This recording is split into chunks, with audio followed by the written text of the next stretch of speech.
Have you ever experienced taking your child into a new surrounding and then them not reacting the way that you thought they would? How did you handle that? Like honestly, like what was your reaction to your child reacting in a way that you did not expect? Hi guys, it's Taasha Reneé here and welcome back to my channel. If you're new, take a quick second, hit that subscribe button. Don't forget to hit that bell, that way you're notified every single time I upload a video. What is this video about? What are we talking about today?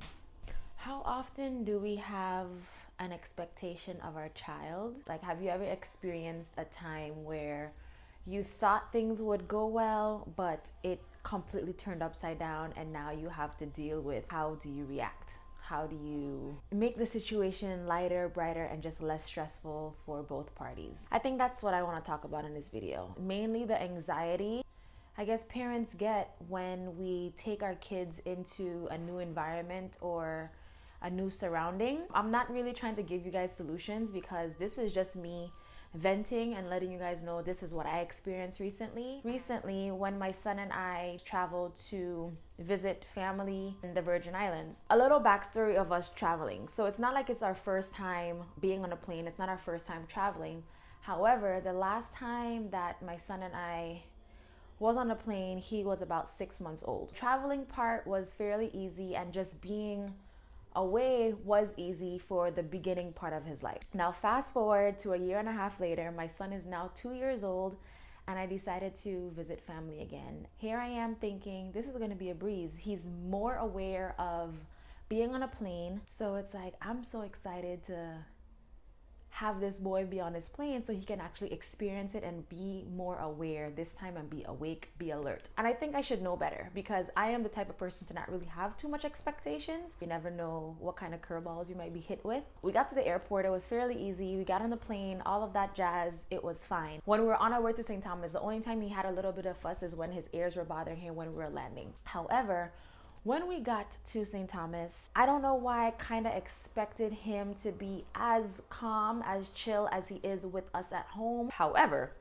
it didn't really go that way. So we went to a baby shower for my cousin's girlfriend, and getting to the baby shower, Sage was a little cranky because he needed a nap. He also didn't eat because we were gonna eat at the baby shower. We got to the baby shower and one of my cousins who loves Sage because she sees him online was super excited to see Sage, like, oh my gosh, Sage, like, ah. And that completely like threw him off. Whoa, what is this energy?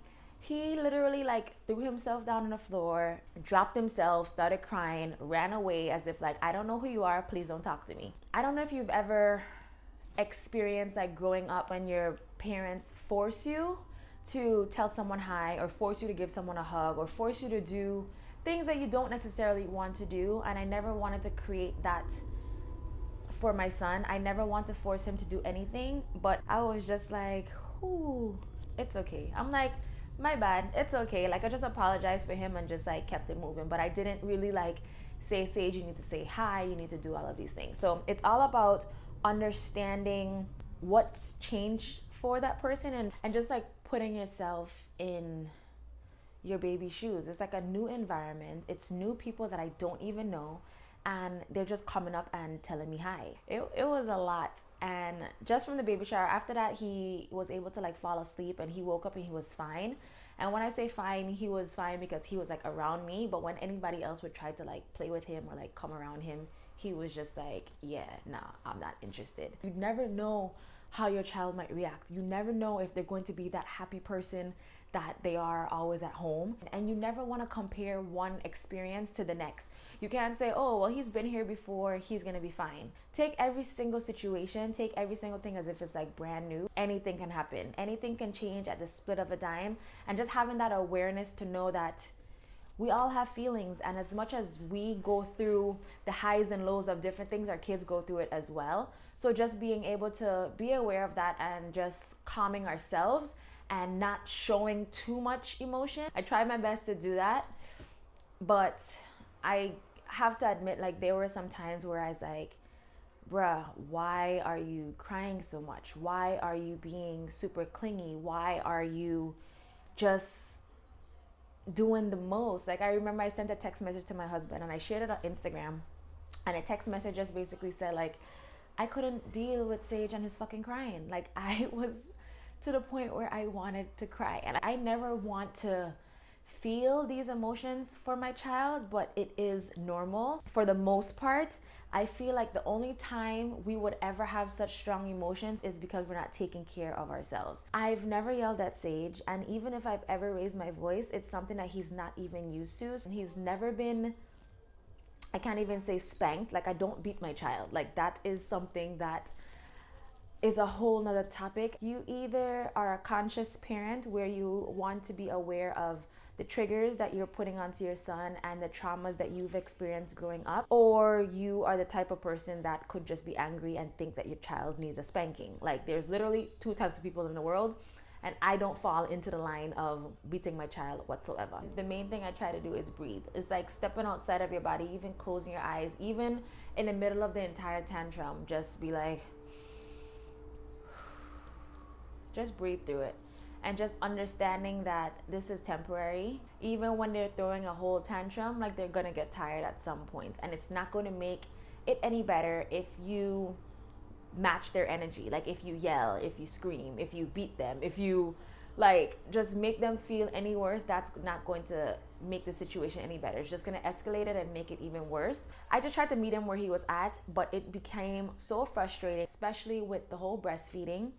And that's another thing that I wanted to make a video on, is how I feel about the breastfeeding. Even on the trip, like, he wanted to be on my breast so much more, and I tried to be patient with it, but knowing that I'm pregnant and knowing like the hormones and the changes and how much it's affecting my body, it just was like, bruh, can you please get out of my clothes? And by me denying him from something that brings him comfort just triggered him even more, and it just triggered me knowing that he's not calming down. It was just like a whole ripple effect. So I am in the process of like trying to, I guess, like separate myself from him a little bit so he can be exposed to new things, new people. Like, right now as I'm filming this video, he's outside with a babysitter, so he's playing and he has time to interact with other people. Not other people, it's just the babysitter out there, but just like have other people other than me. And that's one thing that I feel like he has been lacking, because majority of the time he just sees my husband and my sister, because that's who lives in the house, and he is so chill around us. But then when it gets around other people, it's like, first of all, I don't know y'all, why do I have to share, or why are you taking my stuff? Like, it's just a lot to try to adjust to. And I couldn't understand. He's 2 years old. He has a lot of emotions. He doesn't even know what he's experiencing. Because at any moment, I could have seen him throwing that tantrum and falling on the floor. And because I'm annoyed and because I'm triggered, I could have easily just like beat him and been like, why are you crying? Because that's something that I'm used to. Like, do you want me to give you something to cry for? I'm going to beat you. Open, girl. Oh, hi. Hey, girl. Sage is hungry. Should I Look at this kid. Something fast? I wonder, I think like if you open the fridge, I think the leftover spaghetti is just like one small little, hi. Hi. Excuse me. Do you need to go potty? You poop? You need to go potty? Because he literally just came over here and farted in my hand just now. You need to go potty? You need to go potty? Stand up. Stand up. Please, can you stand up? Let me see. Oh. He didn't, but I feel like he needs to just go sit on the potty. Alright. Okay. Put him on the potty and and then he'll sit there, and if he needs to use it, he'll use it. But there's the spaghetti inside the fridge. Just warm that up and give it to him. I should be done in like 30 minutes, and then we can put his little ass to sleep. Mama's finishing a video, and then I'll come and get you, okay? It's how he's trying to get in my clothes. This is it. Prime example of my son and him doing exactly what he wants. Okay, Papa. Okay. Come on, Sage. Okay, it's all right, baby. You're okay. Look at his face.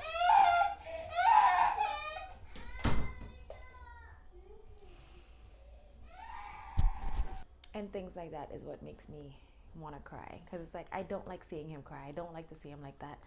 but he needs to understand that like I'm not the only person that's going to be there for him. I don't even know if this video is making sense.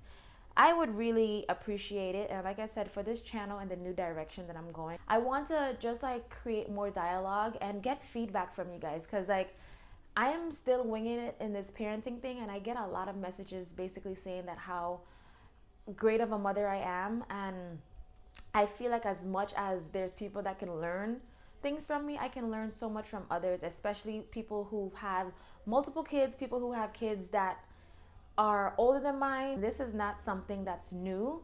And I just want to be able to share my experiences, especially for new parents who don't even know what to expect, or who want to find a different way of parenting as opposed to how they were growing up. Because this is something that is new to me. I don't really have the type of people around me that parents the same way that I do, especially with COVID. Like I'm always home. So everything that I do with Sage is just all me reading and doing research and just like understanding that kids are humans too, and they have feelings, and just wanting to understand them and talk to them the way that I wanted to be talked to, not the way that I was spoken to. Like I remember getting beat or just getting yelled at, and as much as people say like I turned out fine, it's like at the end of the day you don't turn out fine, because you end up passing that on to your kids and doing exactly what was done to you onto them. So I know that I wanted to raise a child that knew how amazing they were and was able to be supported, and was able to be heard. And I feel like being heard is one of the biggest and most important things that you can do for a child or a human in general. Like everyone wants to be heard. I try to be patient. And you know, on social media, a lot of people want to post the brightest part of their kids, but then don't want to share all of the things that they go through emotionally or negatively, if you want to say that. Like a lot of people don't share that side of themselves. A lot of people don't share that side of their kids. So when people have new kids, or when people go through pregnancies, or when people go through things, they feel like they're alone because nobody is showing that shit. My life isn't perfect. My child isn't perfect. A lot of people tend to do things that they're comfortable with and are afraid to step out of their comfort zone. And I feel like that was one of the things that happened with him. Like he's so used to being comfortable where he was at, that when you put them in a different spot, they're like, I don't know how to handle this.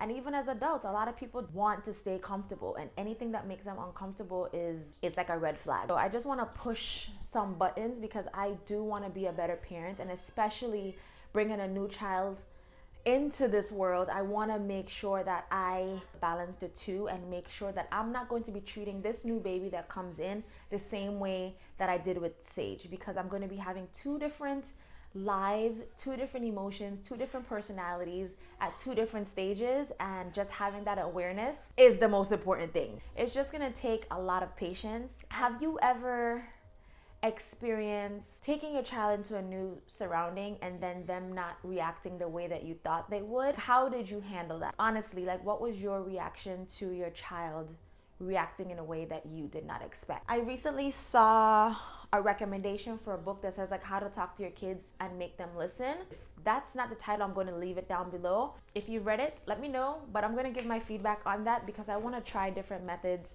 to be a better parent. Because at the end of the day, like we are paving the way for how they grow up, and we are modeling the behavior for how they are going to be. And I see there's a lot of fucked up people in this world, and I know for a fact that has a lot to do with how they were raised. But change is so great, and change is so necessary, and although it's hard, it's very important. You have to change in order to grow. So I guess that's really all I wanted to touch on in this video. Thank you guys so much for watching this video. I love you guys, and I will see you in my next one. Bye guys.